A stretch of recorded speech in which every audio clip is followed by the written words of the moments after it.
Hello everyone, thank you for being here today. Welcome to the first session of the Workflow webinar series. I am Yumeng Sun, and I will be giving you an introduction to workflows and doing some demonstrations of the workflow tools in this webinar. The Oasys suite contains powerful tools and capabilities that can be used to interrogate and debug your analysis results. However, the tools are not always customized for specific load cases or tasks. You may need to manually perform a number of steps to process your results, which can be time-consuming and prone to error. The JavaScript API can be used to create tools to automate your post-processing workflow, but this requires time, resource, and knowledge, which is not always available. To address these issues, the Workflows feature provides tools customized for specific load cases and tasks, built upon the existing capabilities in the Oasys suite, to make it easier to interrogate and post-process results. The workflow tools allow you to tag your model in Primer with extra metadata, such as what type of analysis it is, what entities are in the model, and the unit system. With this extra information, the post-processing software is able to provide tools that are relevant to your analysis. These tools can be load case and industry-specific, or generic tools that are relevant to lots of different analysis types. They all help to remove manual steps from your post-processing activities, reduce the time taken, and improve consistency. Oasys 20 comes with some generic tools relevant to various analyses and some automotive-specific tools. Generic tools include the Strength Check tool to visualize yielding parts, the Energy Check tool for quickly plotting global energies, the Entities of Interest tool for working with groups of parts, the Eroded Elements tool to quickly visualize deleted elements. Automotive-specific tools include the Automotive Assessments tool for processing crash and occupant safety simulations, the Intrusion contour plot tool for carrying out intrusion plots, and the Pulse Index tool to perform a vehicle pulse index calculation. Next, we will be giving some demonstrations of the Oasys 20 workflow tools. Note that the Automotive Assessments tool will be covered in the second session of the Workflow webinar series and will not be demonstrated today. To use the Strength Check tool, make sure you have a generated ZTF file from Primer. In dtrplot, this tool allows you to visualize yielding parts at different states in 3 different display modes. Now, a quick demonstration. To use this tool, just read in any model with a ZTF file into dtrplot. Go to Workflows and select Strength Check. As we can see, the tool initializes as the last state of the model with the shaded image plot and the utilization factor selected by default. In this tool, we have made it so that the plot colors above the yielding value are either red or magenta. This makes it easier to see where the parts are yielding. You can switch this option off to see the default contour levels and colors, or leave it on, but switch off the maximum value evaluation to save time for larger models. In the first display mode, any non-applicable or non-yielding parts are in transparent gray. As we step through the states, we can see that there are less yielding parts in earlier states as expected. In the second display mode, we are able to cycle through the parts that are yielding in the state. And in the third mode, we just get an ordinary contour plot that shows the whole model. The Energy Check tool is a quick and simple way of generating a graph of the different energies in your model to help you check the performance of your LS-DYNA simulation. This tool runs in THIS and needs to be set up in Primer. To set up this tool, open Primer and read in a model. Click on Workflows in the Tools menu and then select Energy Check. The only input required for this tool is the model units. Select your model unit system and then press Save to File or Save to Model. Once you have saved the input, it is ready for use in the post-processing software THIS. As soon as your LS-DYNA results are ready, you can open THIS directly from Primer. In the top right, click on Post and start THIS.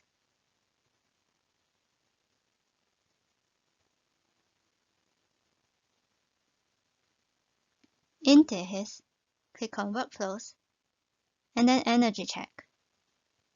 The tool simply plots a graph of the kinetic energy, internal energy, total energy, and hourglass energy for your model. The Entities of Interest tool is a quick and simple tool to help visualize and act upon selected entities in your model, such as highlighting and GLB exporting for use in ggplot viewer. To use this tool, open Primer and read in a model. Select Workflows and Entities of Interest. In this example, I'll pick a few entities and action them in ggplot. In the name box, type the name of your entities. In the drop-down, select Parts or Part Set. Here I'll select Parts. Use the menu or the quick pick to select your parts. Press Apply and then Add. Now you have your first entries in your list box. I'll add another entry called Front Suspension. For this one, I'm going to select a part set and edit. You can edit the items. For example, the first item, which has a spelling error. Change the name to Front Tires. We can also modify the part IDs by selecting Select. You can delete entries and only entries in Primer. Here are only the first item. Once ready, press Save to File or Save to Model.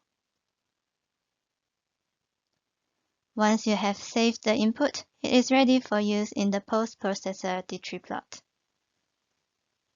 Once you have your LS-DYNA results, you can open ggplot and read in the model. Click on Workflows, and then Entities of Interest. Your entries from Primer are now shown. You can only the entries, highlight the entries, and even reset your model after your highlighting. You can also do a GLB export, which allows you to view your entries in ggplot viewer. Simply select the directory for your output files, and then choose either current frame or animation. Here I'm doing animation with a frame rate of 5. Press Export.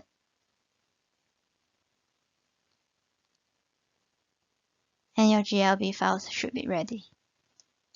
If you now go to the directory you've selected, you can now see one GLB file for each entity in your list. This can now be dropped into ggplot viewer. You can use the Entities of Interest tool with multiple models at once, and within each model, you can select as many entries as you like. For example, you can do only for just the tires. Now, back to the file directory. Let me show you how to view these GLB files in ggplot viewer. First, you will need to load ggplot viewer in your web browser. Here, we are using Microsoft Edge. To load a GLB file, you can either drop the file here in this section or load it from the following locations. Selecting My Device allows you to load it from your computer. If you select Front Tires, you will be able to see the entry you have selected in your Entities of Interest too. If we reload it, we can select another GLB file. Again, the front suspension GLB is exactly the entry that we have set up in our Entities of Interest too. Previously, in order to visualize the deleted elements in a certain state, users have to read in the model into ggplot, set the quick pick options to blank all, and entities. Go to the state they are concerned with, blank all entities in that state. Then, go back to the first state. As you can see, these are a lot of steps to take. Therefore, to make it easier for users to visualize deleted elements in ggplot, we have created the Eroded Elements workflow tool. The Eroded Elements tool can be run directly from ggplot. It allows you to visualize deleted elements at different states in 3 different display modes. Now, a quick demonstration. To use this tool, just read any model with deleted elements into ggplot. Go to Workflows and select Eroded Elements. As you can see, the deleted element and the last state is shown by default. In the first display mode, only deleted elements are drawn. As you step through the states, there are less deleted elements in earlier states as expected. We can also show the deleted elements from, let's say, the second to the fourth state. In the second display mode, all relevant deleted elements are shown in red, while everything else is in gray transparent. And in the third mode, only parts with relevant deleted elements are shown. The Intrusion contour plot tool is a quick and simple way of plotting displacements relative to predefined reference coordinates. It is most commonly used to check the extent to which footwell or dashboard parts have intruded into a vehicle cockpit during a front crash simulation. This tool runs in ggplot and needs to be set up in Primer. To set up this tool, open Primer and read in your model. Click on Workflows, then select the Intrusion contour plot tool. Intrusion parts are the parts that we want to use for our intrusion plot. The specified parts will be unblanked in ggplot by default, and the camera is set up based on these parts. Press Select Parts to select the parts you want. Or we can use the text box. The reference nodes are used to create a coordinate system for setting up the camera in ggplot. These nodes create the shift deformed system. Once ready, press Save to File or Save to Model. Once we save this workflow, we can access this workflow in ggplot.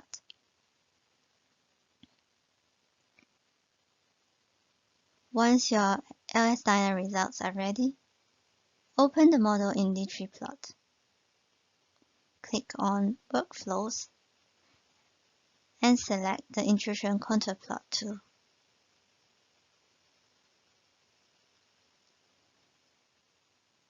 This tool gives the contour plot produced based on your model's last state. You can control the state using the state buttons here,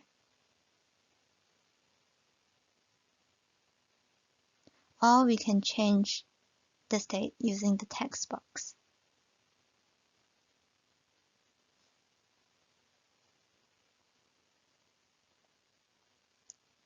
You can also produce your intrusion plot based on a reference state. For example, here we have made the reference state 3. If you switch it off again, values will be calculated relative to default. Currently, when you change state, it resets the view based on the reference nodes selected. You can switch this off by clicking Keep View Updated. You can then turn it back on again, and next time you change state, it reverts back to default view.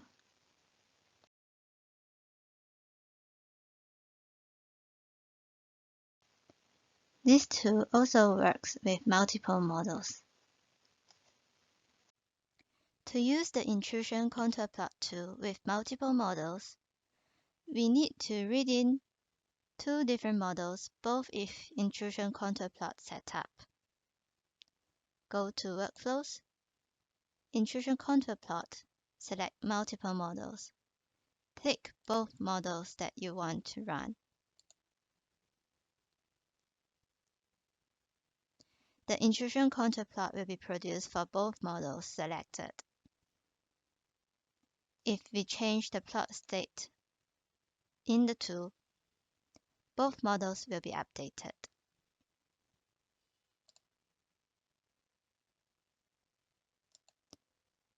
When we have two models, we are able to set the reference state according to either model. Here, we will be setting it according to Model 1, State 2. See how the values are updated. Currently, we have two identical models. Therefore, if we change Model 1 to Model 2, the values will not change. However, if you have two different models, selecting the different model will make the values different. Moving on to the pulse index workflow tool. During early stages of vehicle development, it can be useful to understand occupant acceleration without needing to include a complex and computationally expensive occupant model.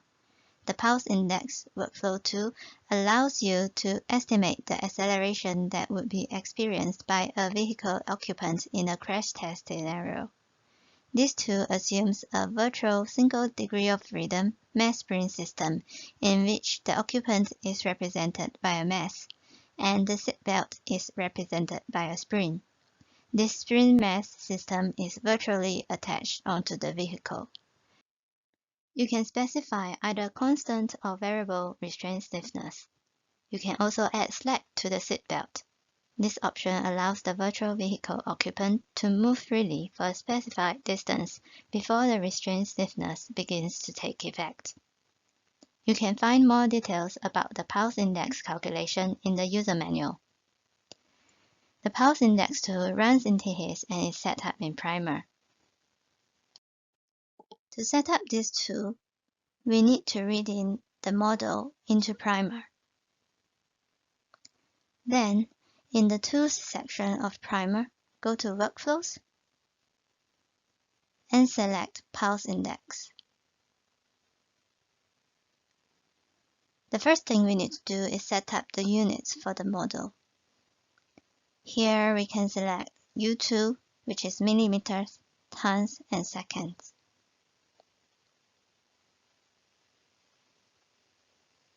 Now let's put in the proper values. So 0.1 tons for the mass of occupant. Let's leave the initial velocity as is. Change the restraint stiffness to 200 newtons per millimeters. Then leave the slack at 0.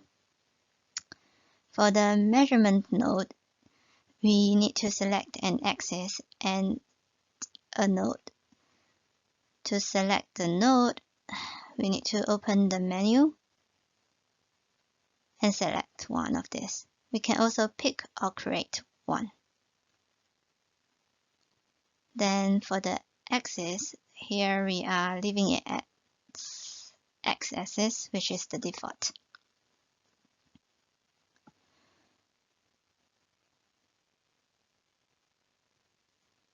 In this tool, we have made it so that when we change the unit system, the values are updated accordingly, so that we don't need to go back and set them all up again. the conversion is made automatic. Say if we leave the units at U1 and we change the restraint stiffness to variable, we can select a curve instead of having one single constant value. Here we want a constant stiffness, so we are updating that. Once everything is set up, the Save to File and Save to Model buttons are made available. If we save to file, that will be a JSON file. And if we save to model, it will be saved to the post end of the model. And it's only going to be available once we write out our model from Primer. So here we're saving it to a JSON file. And once that JSON file is written out, we can look at our pulse index tool in THIS. In THIS, to access the tool, we need to go to Workflows and select the pulse index tool. You can see that the values here are exactly what we have in Primer. We have the option to change these values. For example, if we want to change the mass of the occupant, we can do that.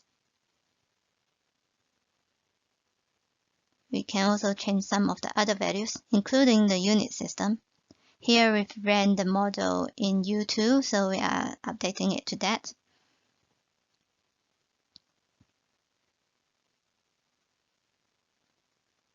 We can also choose whether we want to plot it in a new page. Here we are deactivating that. Once everything's ready, we press Calculate, and THIS will generate 4 different graphs, as well as a pop-up window giving us the results of our pulse index calculation. Here we can see in the note that it is telling us that our maximum occurs towards the end of our analysis and might be where we want to go back to our analysis and run it for a bit longer so that we are capturing the actual maximum. The 4 graphs generated are the acceleration, the velocity, the displacement, and the spin deflection.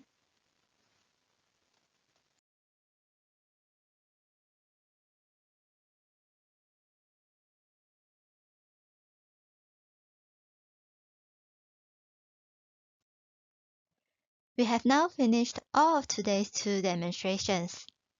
I hope that these tools will help you with your LS-DYNA workflows. Give them a try and let us know if they work for you. For the Automotive Assessments tool, join the second webinar in this series next week on the 11th of October. Rory Bradshaw will be going through the Automotive Assessments tool in detail. In addition to the provided tools, it is possible to create tools for your own bespoke workflow requirements. The creation of custom workflow tools will be covered in the third webinar in this series on the 18th of October. The workflow tools included in Oasys 20 is just the beginning. We plan to add more tools and further develop existing tools with each future version of the software. That's all the content of this webinar. Thank you for listening. If you have a load case you would like to see better supported in the Oasys LS-DYNA software, or a workflow that causes you problems or takes up too much of your time, please email us at dyna.support@arup.com. If you have any further questions outside this webinar, just reach out to us with the contact information provided on this slide.